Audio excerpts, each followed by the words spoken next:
Good afternoon, everyone. Welcome to the Mobility Mentoring Direct Service Staff webinar for January. We have several people, but we have a lot of people registered for this webinar today. So there's about half of the folks that are on, so we're going to give people about another 60 seconds before we get started.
Okay, well, welcome everybody.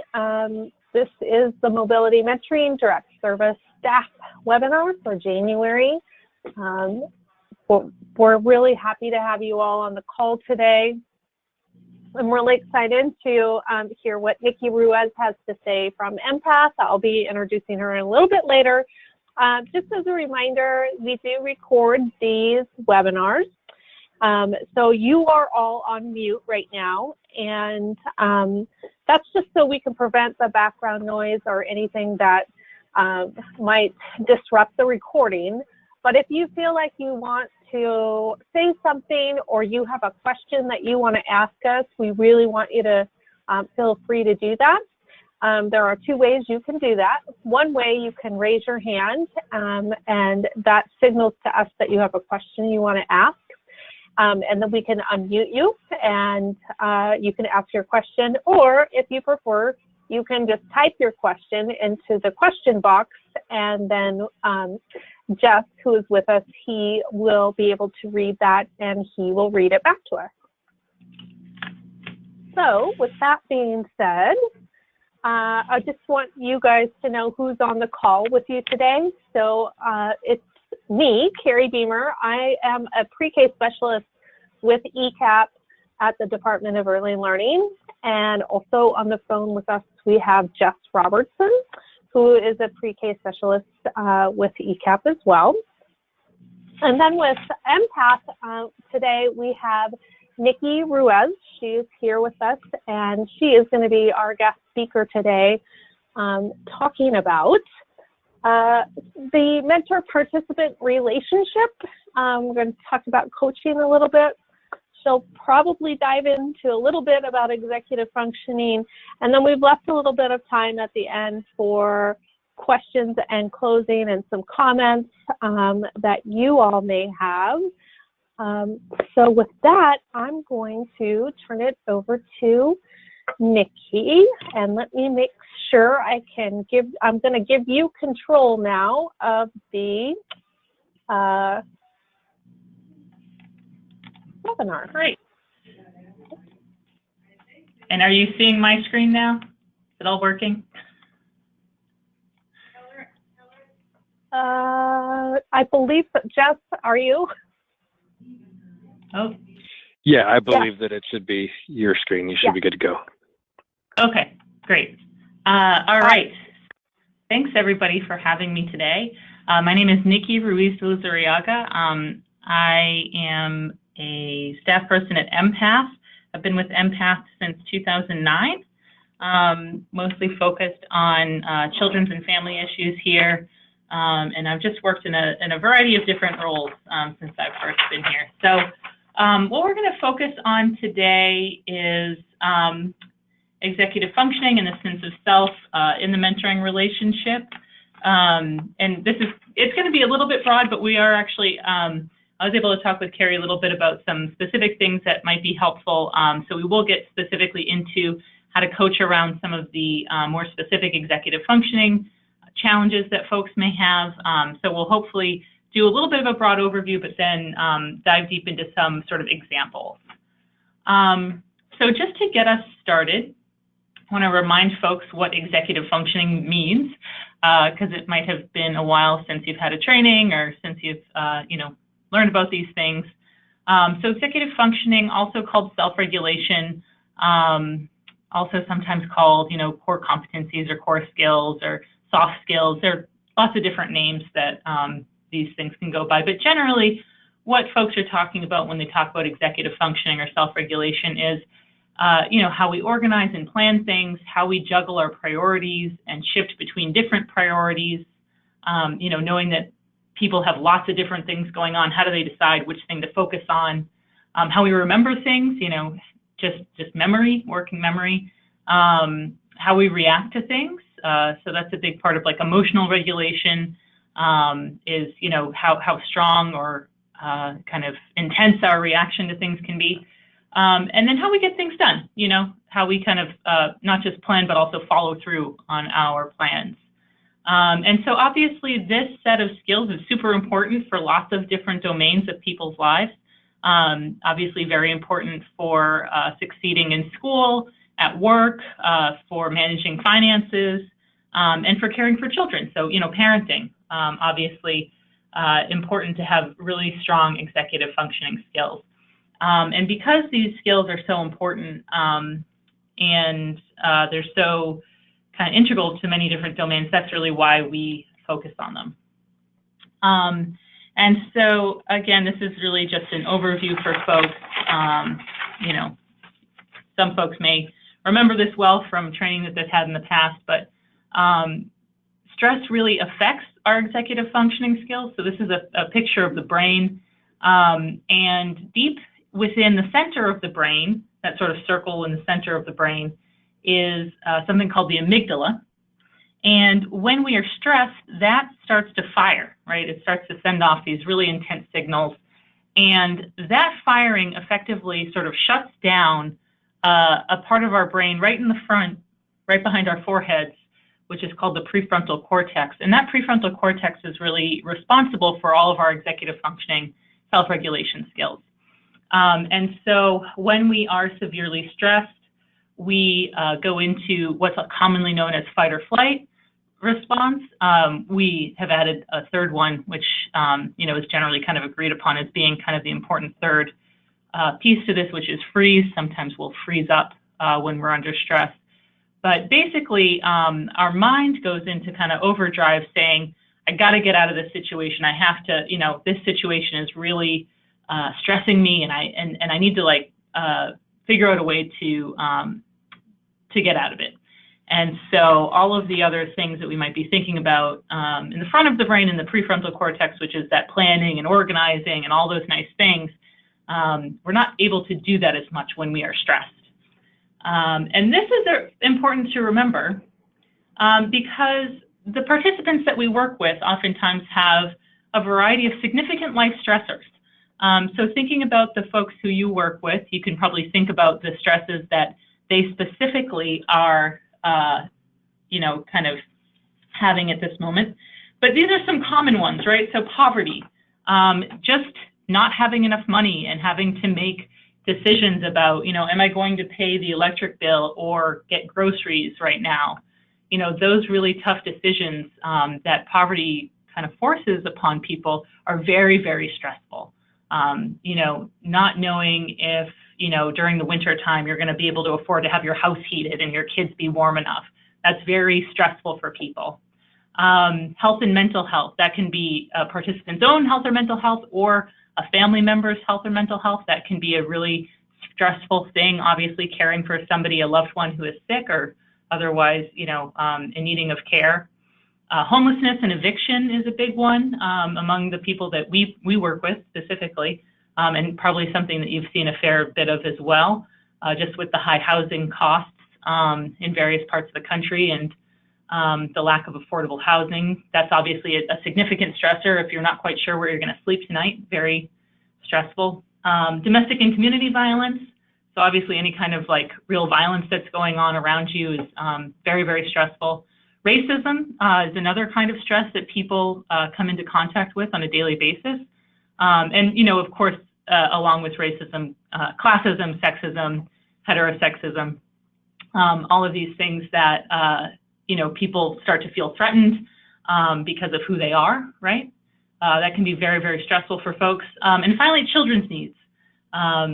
So, you know, knowing that your child has, you know, things that you are concerned about not being able to take care of, that can be very stressful. So these are just some of the common stressors that our participants face. Depending on the population that you work with, you may have a lot of other, you know, more specific life stressors that people are dealing with, like, for example, immigration issues or drug addiction, other things like that. So, you know, I just wanted to kind of start off with getting us thinking about, you know, how very stressful our participants' lives can be. And so obviously, you know, with it being that stressful, that's going to affect their executive functioning. It would affect ours as well. It often does affect ours as well. And this is important because poverty is very complex. And in order to actually get out of poverty these days, people need to be able to simultaneously care for their family, manage money and stay out of debt, go to school, work full time, right? They need to do all of these things at once, which is a significant kind of organizational challenge. So folks need really good executive functioning skills. And so if folks are really severely stressed, this is going to obviously be very tough for them. But the good news is that we can help. We can help to scaffold people's executive functioning skills. We can provide them with new tools to use. We can provide them with new strategies, and we can really help them to develop those skills in order to be able to move forward in a more sustainable way. So there's another impact of poverty that I wanted to bring up as well, which is poverty's impacts on the sense of self. And basically what I mean is that all of these things that are in the outside world, so things like stereotypes or societal structures, but also our relationships with others and the roles that we play in different arenas of our lives, those all impact our thoughts, our beliefs, and our emotions, right? So these things from the outside really do impact us on the inside. And this can affect our, what we call the sense of self. So the sense of self encompasses all of these kind of a little bit vague ideas, right, of like people's aspirations, their social norms, what they see as social norms, their identity, their self-esteem, their agency, right, their sense of self-efficacy, sense of control over their lives, and also their motivation. And so being a low-income person in the United States today obviously comes with a lot of stigma. You know, people have certain, you know, stereotypes about low-income people, even more so if you're a person of color or an immigrant, right? There's all sorts of stereotypes and stigma that comes along with that. And so it can really sort of wear on people and really harm their sense of self. And this is important because in order to move forward, obviously you need the good executive functioning skills, but you also need a good sense of self. You need to have a sense of, you know, self-efficacy, a sense that you have control over your life. You need to have good motivation. You need to have aspirations for yourself, right? And so, you know, this is just something else for us to keep in mind. You know, we're going to be focused on executive functioning for the most part today, but also really good to think about, you know, this whole sense of self thing and how we as direct service workers who are with, you know, working with low-income folks, how we can be more supportive of their executive, of their sense of self in order to help them to access and use their executive functioning skills more. So people, when they feel safe, when they feel like they're being heard, when they feel like they're being respected, when they feel like they have control over their lives, they are much more able to access their executive functioning skills. So the sense of self and executive functioning really go hand in hand. So there are some things that you can do for everybody who is experiencing, executive functioning challenges. And I just want to say, this is really true of everybody. This isn't just low-income people. This is all of us. We all do better in these environments and with these approaches. There's nothing, peculiar about low-income people that they have to be treated this way or anything like that. This is really true of any of us because we all react to stress the same way, and the same kinds of environments are going to be kind of best for everybody overall if they're trying to use their executive functioning skills. So in terms of a physical environment, we're all going to do better in an environment that's quieter, calmer, more private, more consistent, and more positive, right? So, as opposed to a loud environment that's distracting, that's, you never know what to expect. Nobody really thrives in those kinds of environments when it comes to being able to really access good executive functioning skills. So that's something that we know about everybody. In terms of staff approaches, folks are really going to be able to access their executive functioning skills better if staff are being non-judgmental, right? If you feel like you're being judged, that starts to stress you out more, right? It feels like a threat. And so we definitely want to make sure that staff approaches are non-judgmental, that they're respectful, positive, that they're engaging, that they're, really trying to get the participant to talk and to engage on their own, but also that are holding them accountable, right? That there is some level of accountability there, that it's not just, oh, whatever you want, that's not really helpful for anyone. In terms of program materials, what tends to work best for folks, in order to be able to use their executive functioning skills, we want to have things in a lot of different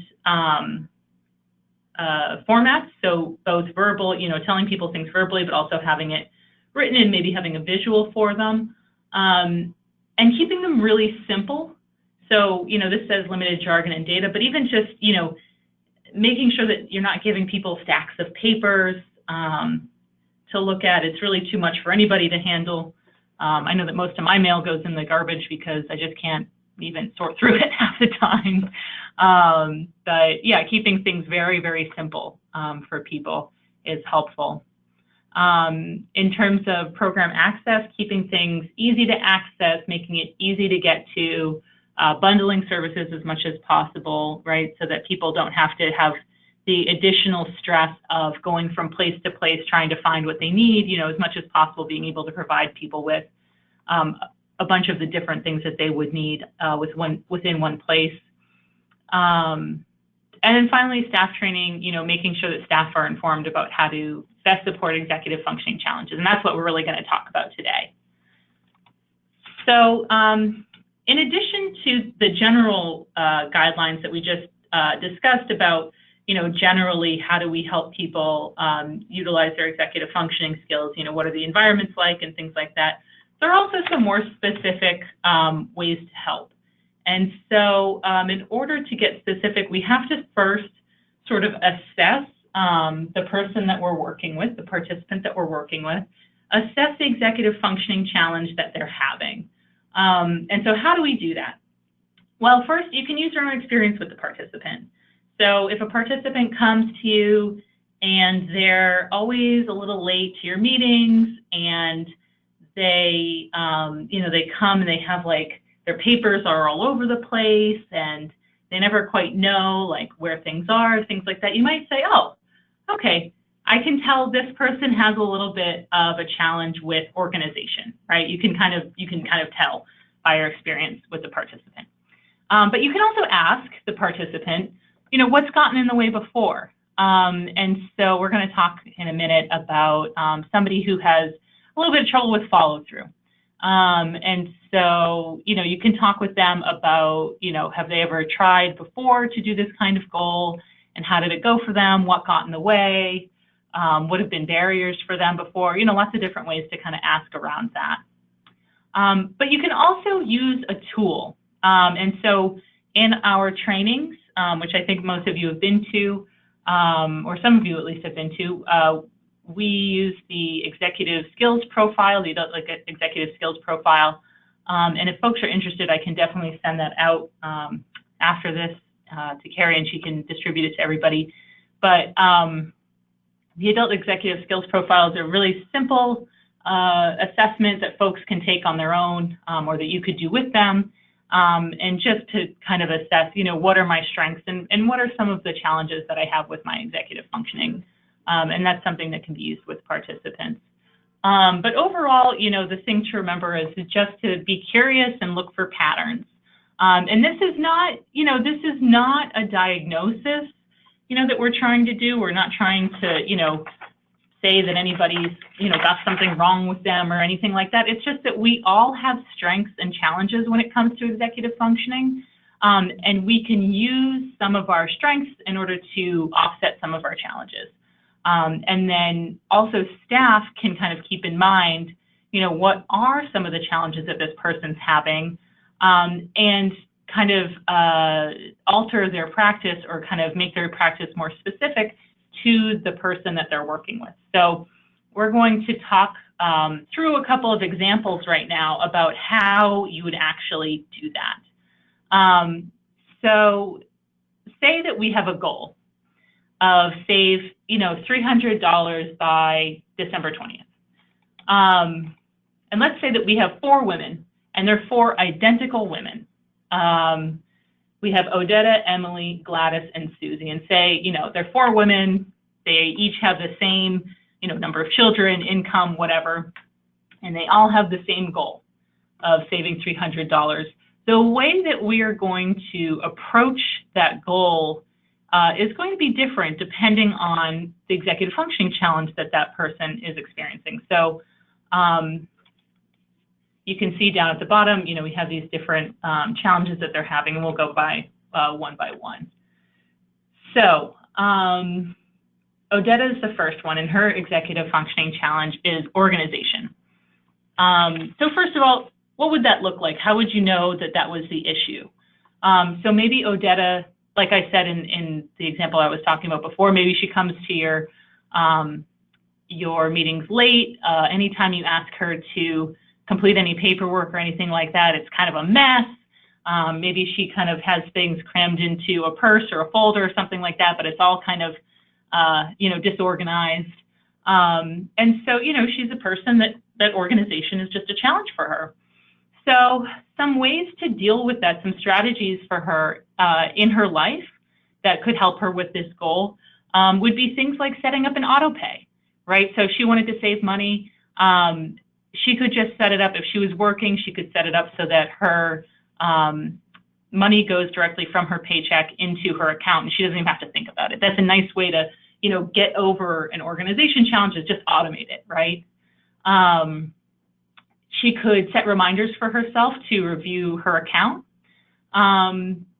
So, say that she has a reminder in her phone to every Friday afternoon check her account balance, right? So just something to that's kind of like scheduled in that is going to remind her to check in on things.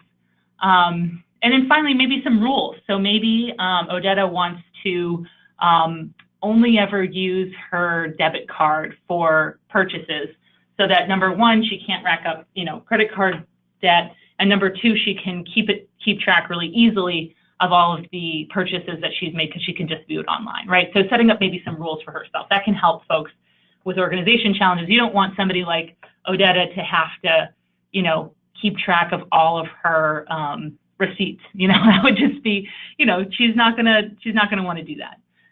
So just, setting it up ahead of time so that she'll be successful. And then in your meeting, some things that can be helpful for somebody like Odetta with an organization challenge is using an agenda for your meeting together, right? So telling her ahead of time, we're going to cover X, Y, and Z during our time together to keep you guys both on track and organized. Using a timer or a clock can be helpful, because if somebody has trouble with organization, it can just help them to say, okay, we're going to spend 10 minutes on this and 10 minutes on this. That can really help. And then finally, breaking down steps with them. So getting really specific about, not just keeping it as some big overarching goal, but really breaking things down and helping her to organize. And so that's a way that for somebody like Odetta, you can really help her to attain the goal of saving $300 in a way that's going to be specific for her. I'm going to pause here and just see if are there any questions so far. I just want to make sure that I'm being respectful of if any folks have questions. I actually can't see when folks do, so. I think sorry, this is Carrie. I think we'll wait for just a second to see if anybody does, but I really love what you say about keeping things simple, because I know, being in the field as long as I have, you know, we so want to help so much that we sometimes present ourselves. I know that I can be very overwhelming because I'm like, oh, let me give you this resource and this resource and this, and before you know it, my helpfulness is completely overwhelming, right? Yeah. And I think we do it for the love of the work, but when we're working with families who are already overwhelmed, right? Like yep. being just really thoughtful about not making it worse, right? Yes. With bombarding them with all of these other resources that they could help. And I think, you know, that's why we love this approach, is keeping it, you know, having simple, smart goals that we can follow. But I just had to say, I really appreciate you saying just keep it simple. So yeah. Yeah. And, you know, if you do want to, if you are tempted to, you know, give all sorts of different resources, remember that you don't have to do everything in one visit. Or in one meeting with the participant. You know, you can start, we always recommend that people start relatively small and relatively simple so that you can get some what we call kind of easy wins early on. And that really helps to not only improve your relationship, right? Because if the participant, you know, realizes that you've been really helpful early on, then, you know, that's going to improve your relationship. But it also really builds the participant's sense of self-efficacy, right? Their sense of like control, their confidence. And so, you know, keeping it to just one or two little things in the beginning and then building up from there, right? Because, you know, that first conversation is just the first conversation. You don't have to solve everything in that first conversation.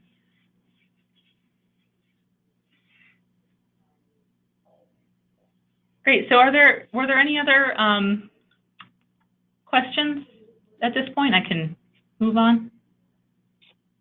I don't see any, no. Okay, great.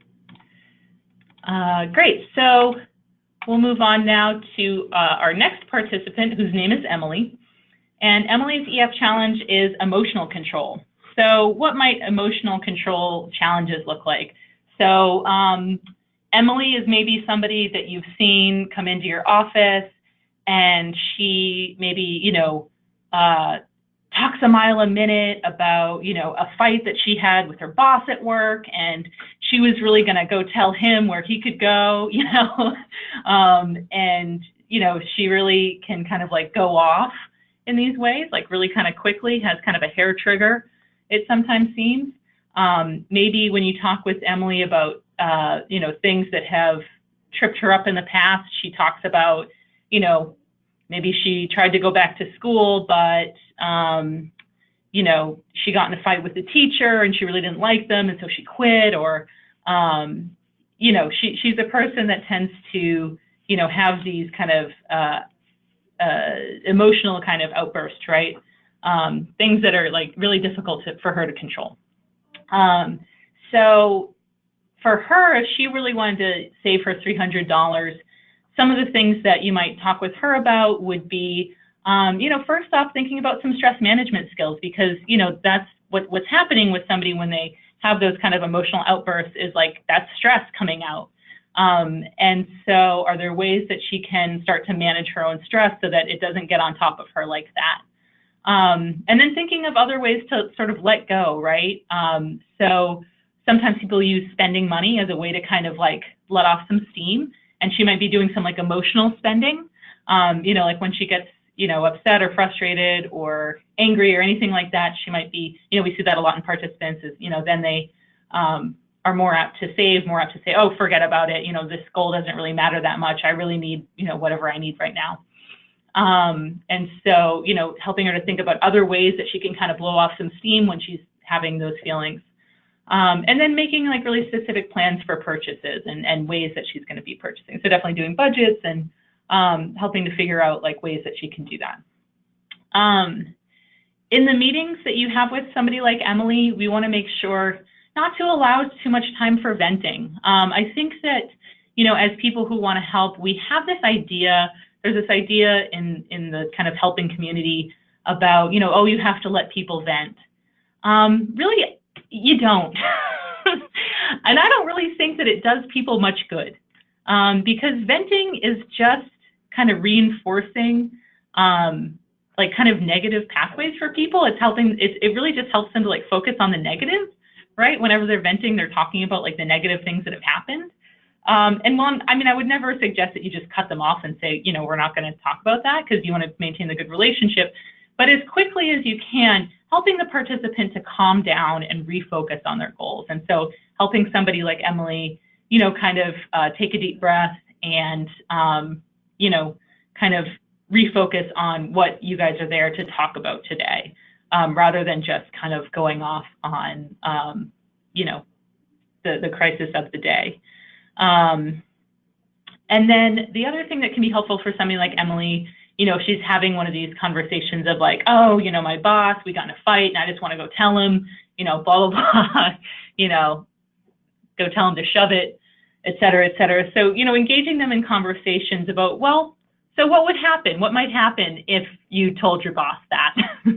And helping them to think through like, okay, so then what? Then what would happen? And that can really help to, you know, kind of coupled with some of the stress management skills and ways for them to kind of calm themselves down, it can really help them to kind of stay focused and realize like, okay, yeah, probably best to not, you know, escalate this fight with my boss right now because I really need this job. You know, let me think about ways that I can do that. And so this is a way of doing that in a way that is keeping the power with the participant, right? She's the one that would make the decision of if she's going to go tell her boss to shove it or not. That's her decision to make. It's her life. But, you know, you're there as a coach to help her to think through the ramifications. And so it's a way of keeping her in the driver's seat and really, you know, in control of the situation, and helping her to kind of exercise her own executive functioning skills.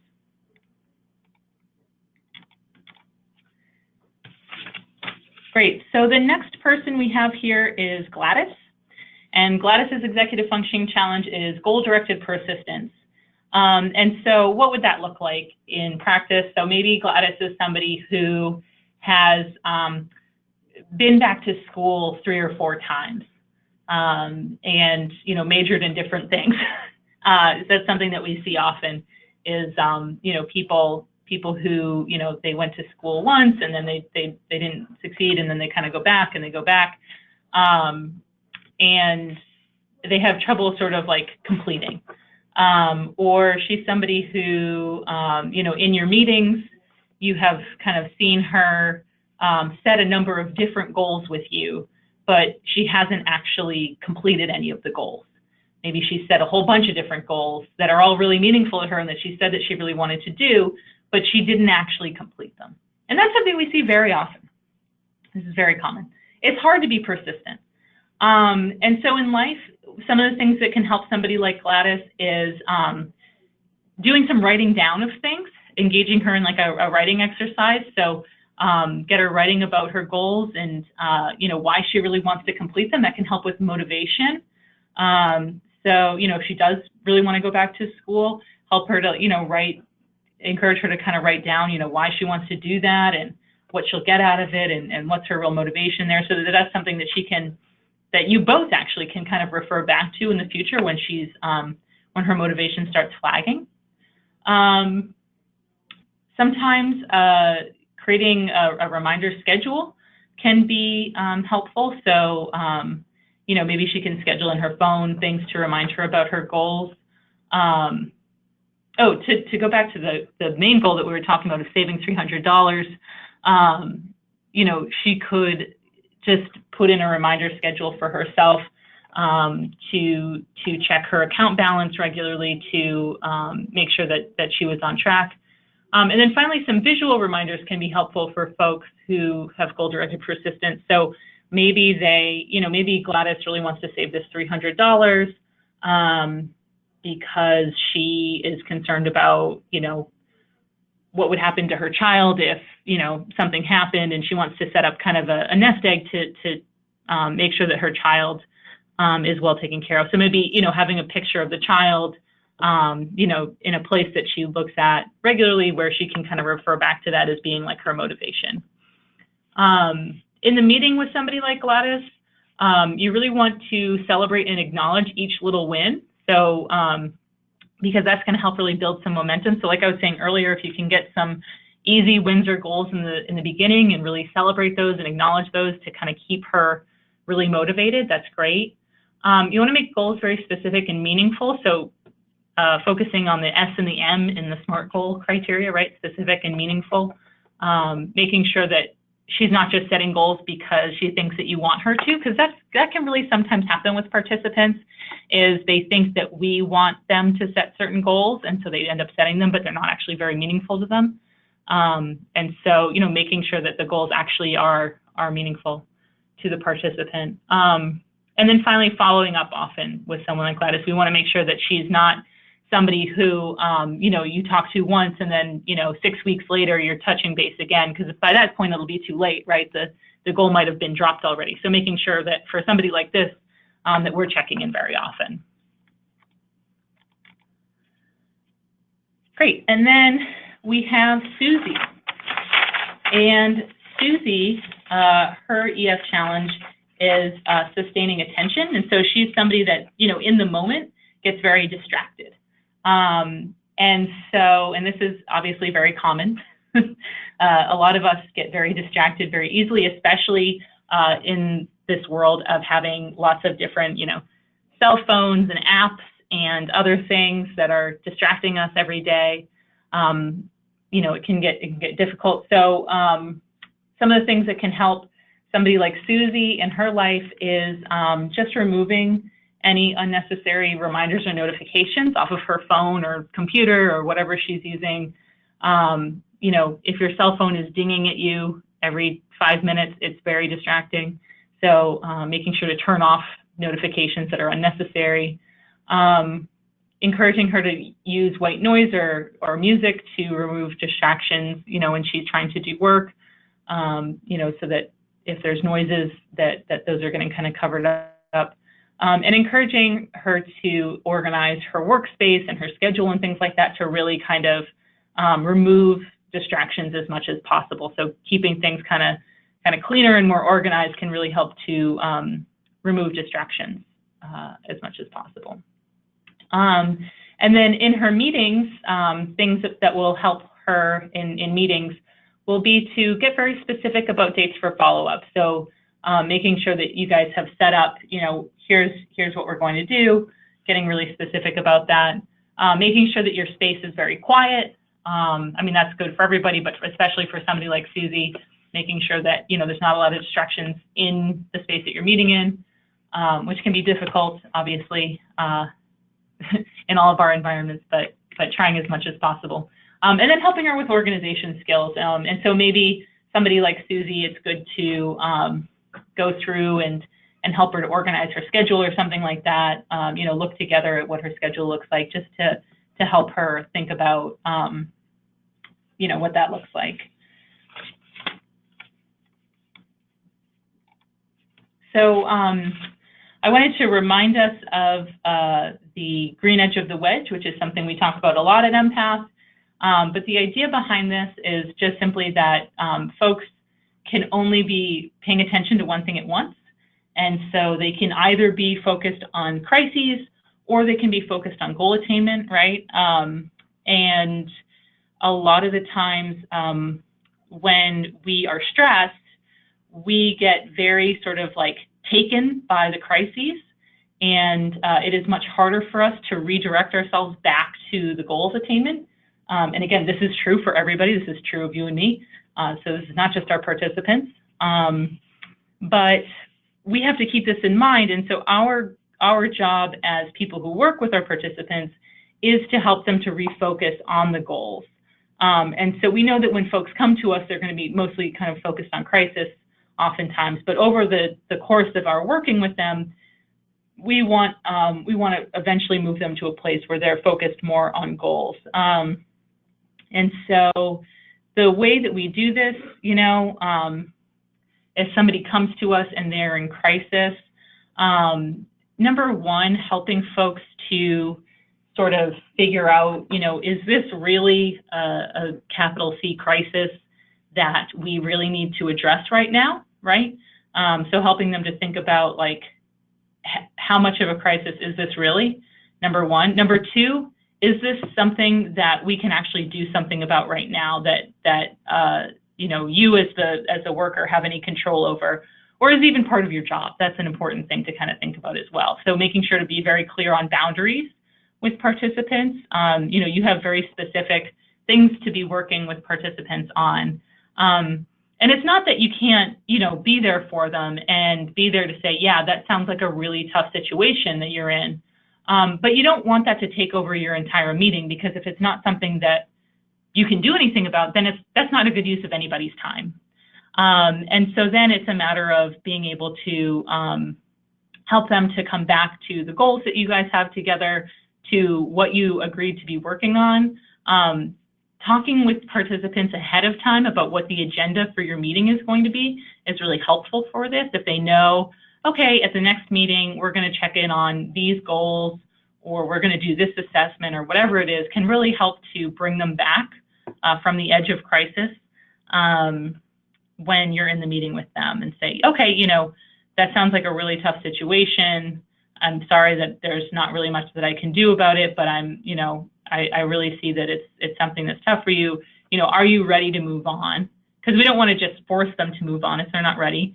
I always like to tell participants, you know, is now a good time? You know, we could reschedule this meeting if it's not. If you don't feel like, you know, you want to, you know, refocus on what we were supposed to talk about today. But if they are able to refocus, and usually folks are, you know, kind of getting back to the work at hand.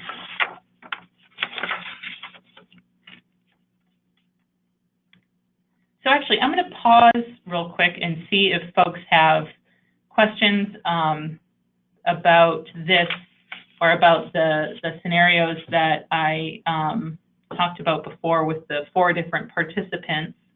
Are there any kind of burning questions before I go on to the last little bit?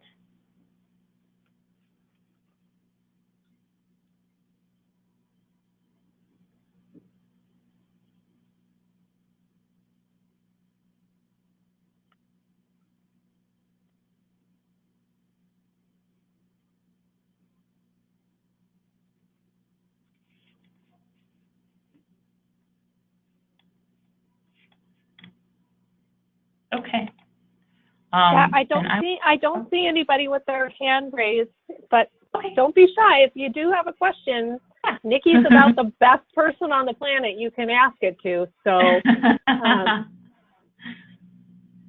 yeah, feel free to jump right in.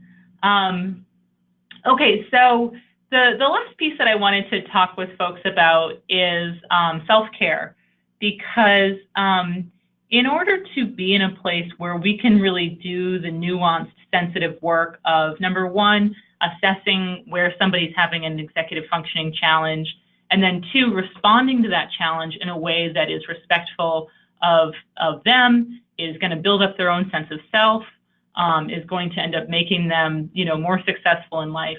In order to do all of those things, we ourselves need to be in a good place. And we know that this work can be very stressful, and that people's lives just in general can be very stressful, right? You know, work can be stressful, but also personal stuff, and everybody has their own personal stuff that's going on. And so this self-care matrix is something that we came up with just to help folks to think about, you know, what are you doing right now to take care of yourself? And what is that doing for you? And so on the left-hand side, we have things that tend to give us a more negative feeling, and on the right-hand side, things that tend to give us a more positive feeling. And on the bottom is things that are kind of lower energy, they bring us back down, and things on the top are kind of higher energy, they're things that kind of rev us up, right? And so for each thing that you're doing, that you're saying is, you know, part of your self-care, something that you're doing to take care of yourself, really being able to be kind of reflective and say, is this doing what I need it to do, or do I need to start doing something else? So I think an example for me is social media. I'm a person who, you know, I check social media. I have, you know, I have Facebook and I have Instagram and Twitter, and, you know, it's all great in certain ways. And I think I tell myself, you know, this is part of my relaxation. At the end of the day, I can kind of like, you know, forget about all my work stuff and just, you know, kind of veg out and look at my social media. But what I've realized, you know, upon reflection on that is that it actually makes me a little anxious to be on social media. And it kind of revs me up in a way that's kind of negative. And it's not actually, I was thinking of it as a relaxation thing, but when I reflected on it, realized that it was something that was actually bringing me more anxiety, and was not actually putting me in a place where I was going to be able to like bring my best self to my work. And so, you know, for each of the things that we're kind of considering part of our self-care, we really want to be thinking about, you know, getting over to this right-hand side. What are things that are going to genuinely bring us some rejuvenation and some relaxation so that we can be the most kind of sensitive and nuanced people when we're coming to this work? Because it really is, I mean, there is no one way to help people with their executive functioning challenges. You really do have to, you know, think about very kind of sensitively where the person is and reflect on it and help to, you know, and think about kind of an individualized response. And you're just not able to do that when you're overwhelmed and stressed yourself, you know, when your own executive functioning skills are being challenged. And so really putting some thought, I would recommend, you know, put some thought into what you're doing on a regular basis. This is not like an emergency, you know, something that you should do after you're already burned out. You want to be making sure that you're doing something every day that is bringing you some kind of rejuvenation and or relaxation. And so I would encourage you all to kind of think about that on your own time, maybe talk to your team members about it, so that you all can start to maybe help each other and hold each other accountable for your self-care. Because honestly, I mean, I know that it sounds a little like woo-woo and, you know, not serious, but it really is the thing that's going to make you, you know, more able to be there for the families that you serve. And, you know, it's something that's going to enable you to do this work into the future. So that's my big plug for self-care. So with that, that's what I have for slides for today. So I wanted to open it up and see what questions there are.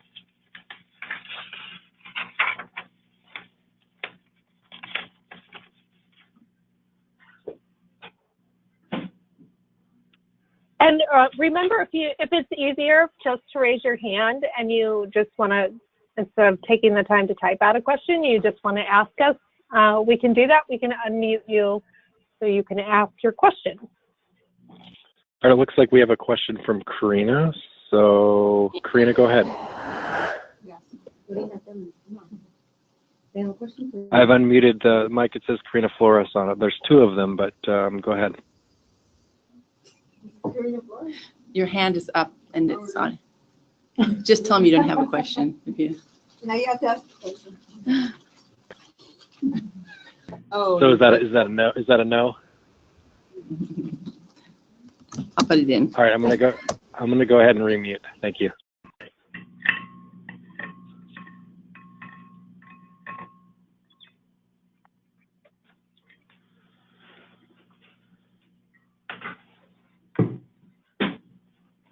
But now I feel like Karina now really has a genuine question.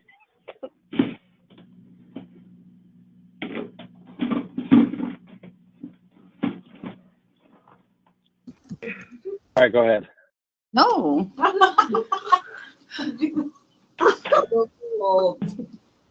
You know why? The hand raising function keeps going up, so I'm guessing either your computer's doing something funny or you're accidentally clicking it. So I'm gonna unmute. I'm gonna mute you again. I'm gonna turn that all off, and then if it comes on again, I will message you privately to make sure that you for sure want to say something.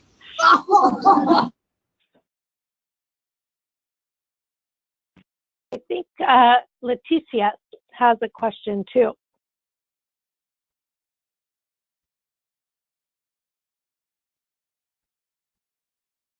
Go ahead, Leticia. Hello, hi. No, I don't have a question. No.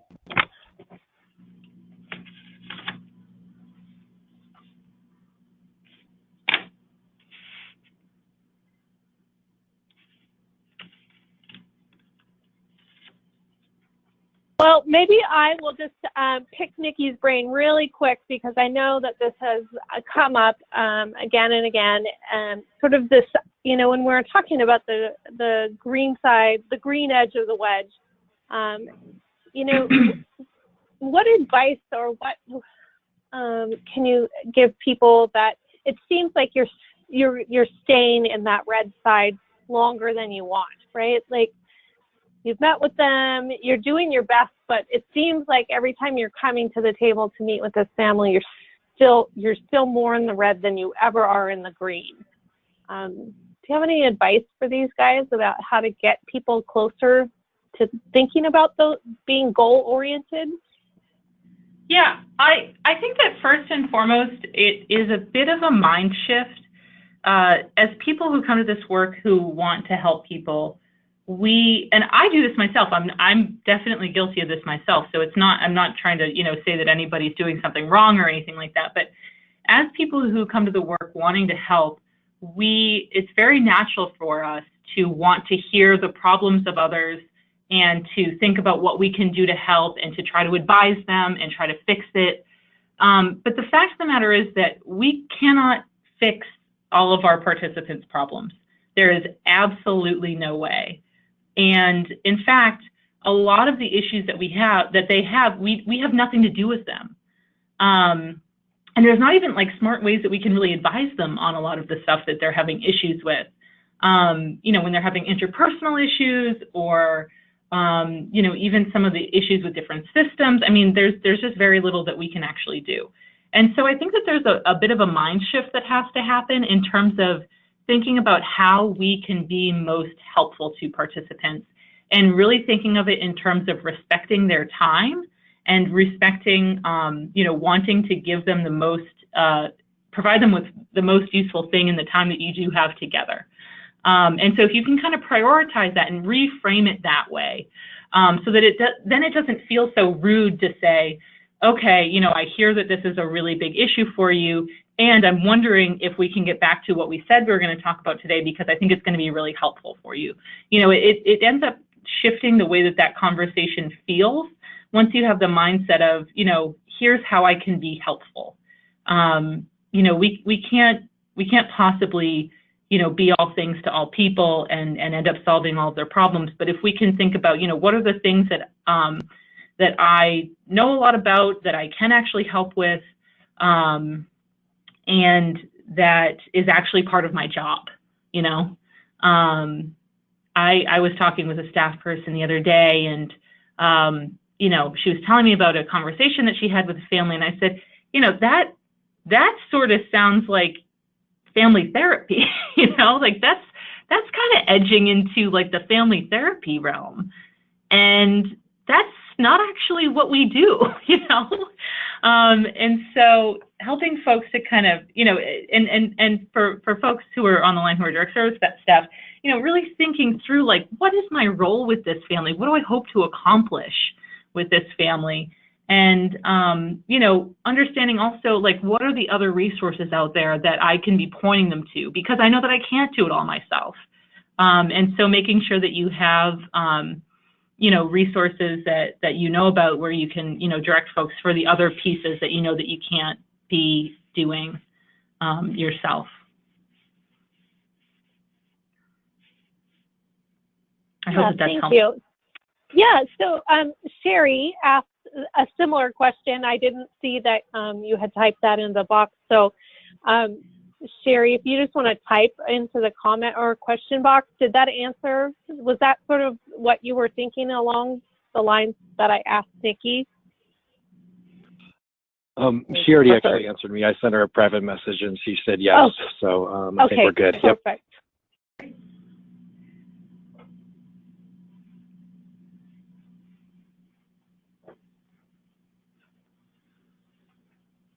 All right. Well, I don't see anyone else. Anybody got their hand up? That truly means to have their hand up instead of their hand up.